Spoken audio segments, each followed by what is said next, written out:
The War for Mansoul by John Bunyan, as told by Ethel Barrett. Copyright 1998, Christian Light Publications Incorporated, Harrisonburg, Virginia. Diabolus finds support in Mansoul. Then Will entered. Diabolus was sitting behind his desk, rubbing his hands together. His eyes had paled, his face was confident and serene, his voice oily. "Sit down, my lord," he said pleasantly, and pushed the box of cigars forward. "Best imported brimstone. I have them made in my own country." "There's a bit of a hubbub, thank you, a bit of a hubbub about, sire," said Will, settling himself. "Don't know when I've ever seen it so busy in a castle." Will, I sent for you over a matter of grave concern. I need your help," said Diabolus, getting right to business and leaning forward in a gesture that took Will into his confidence and made them co-conspirators. It was most flattering. Will leaned forward too, unaware that he was doing so. "I hear rumors," Diabolus went on, "that Mansoul is about to be reduced to bondage again." "No!" "Yes. I think, my lord, it can be no welcome news to you. I'm sure it's none to me." Shaddai and his son Emmanuel," Diabolus explained. "I do hope they are but flying stories," he added, "but we cannot be too careful. I think we'd be wise to nip all such rumors that tend to trouble our people." "I agree." "Good. Then here's what I want you to do. First, guards at every gate. As keeper of the gates, that's your responsibility.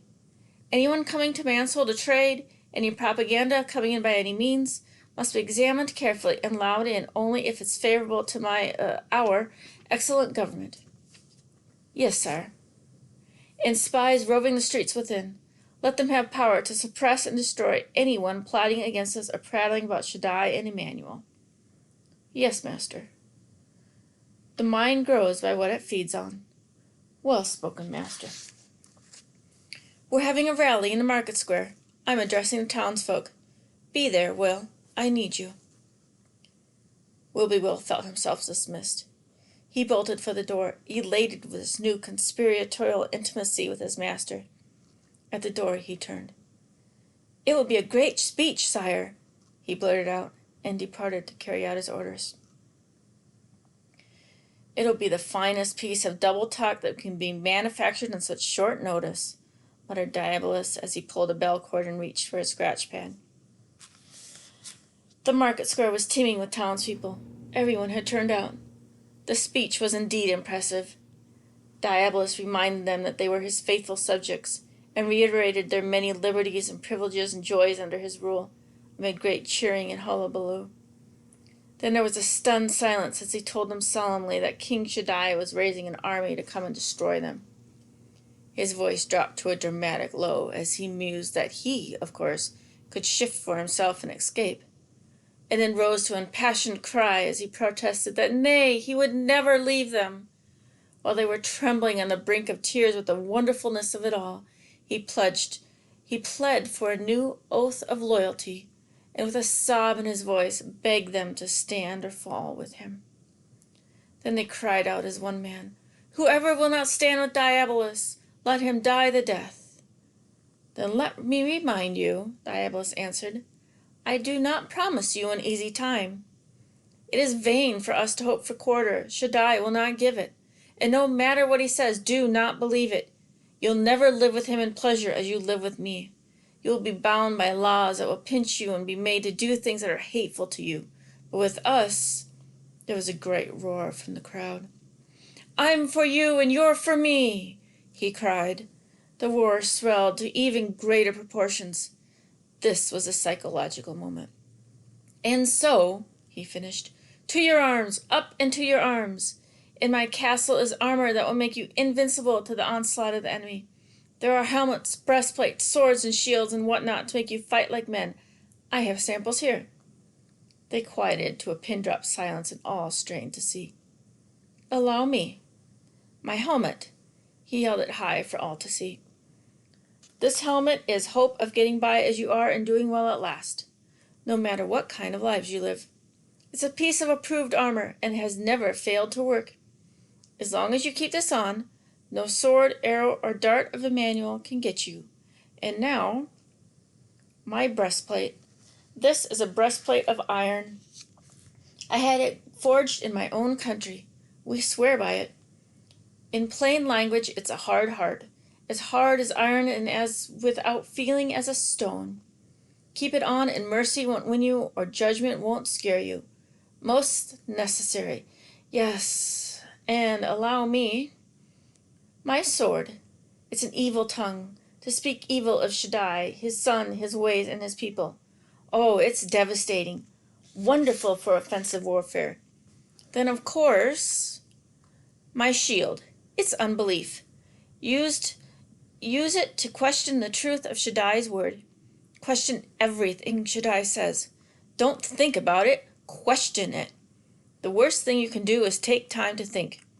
Those who have written of the wars of Emmanuel against my servants have testified that he could do no mighty work there because of their shield of unbelief. It has done much to promote my cause, and lost.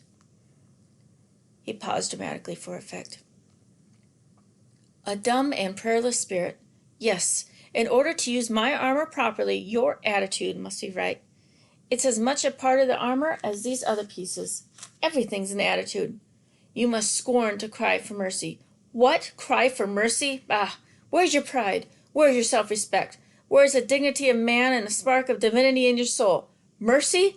Never! This really got to them. They were quite carried away. He had to signal for them to quiet down so he could finish. Besides all of this, I have firebrands, arrows, and death, all good hand weapons. You'll be taught to use them. In closing, remember that I am your rightful king. You are under oath to me.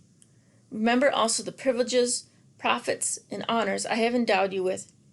Now is the time for you to show me your appreciation and loyalty. Stand fast, overcome this one shock, and I have no doubt but in time all the world will be ours. When that day comes, I will make you kings, princes, and captains. What brave days we shall have then. The cheering was close to hysteria, and when it died down, "That is all," Diabolus said. "An intensive program of training will go into effect at once. I declare Mansoul in a state of emergency." The crowd broke up, every man feeling already like a soldier. The streets were filled with officers of Diabolus's army. "How did I do?" said Diabolus on the way back to the castle. "It was monstrous," said Beelzebub. "You were never better." They did not stick or boggle, as if it had been a sprat in the mouth of a whale. They swallowed it without any chewing, said Apollyon. "I especially like that you'll be bound by laws that pinch part," said Legion. "I think that carried a lot of weight." It always does, Diabolus said with satisfaction. "But it's when I get to expounding on the dignity of man and the spark of divinity in the soul that I know I have it made. They love that." "You forgot one thing," said Beelzebub. "I did?" "Yes, you forgot to shout 'Gardyloo' before you began." Note: Gardyloo is a cry used in Old England to warn passer-by to avoid slops thrown from a window. End of note. Diabolus lost no time in putting Mansoul into intensive training for warfare. Every citizen was called into service in some capacity. They were thoroughly trained to use all the accoutrements of warfare. The helmet of the hope of getting by as you are and doing well at last, the breastplate of the hard heart, and the sword of the evil tongue, the shield of unbelief. And as they practiced and drilled, the attitude of a dumb and prayerless spirit became a way of life. Wilby Will came and went, bustling and important, a dapper figurehead, respected by all in town. Mr. Conscience was up again, down again. His naps were longer. He was no bother to anyone. Lord Understanding bumbled about in his castle in darkness. Everyone went his own way and did what seemed right in his own sight. Now all of this was accomplished none too soon, for already the first part of King Shaddai's great army was on the way.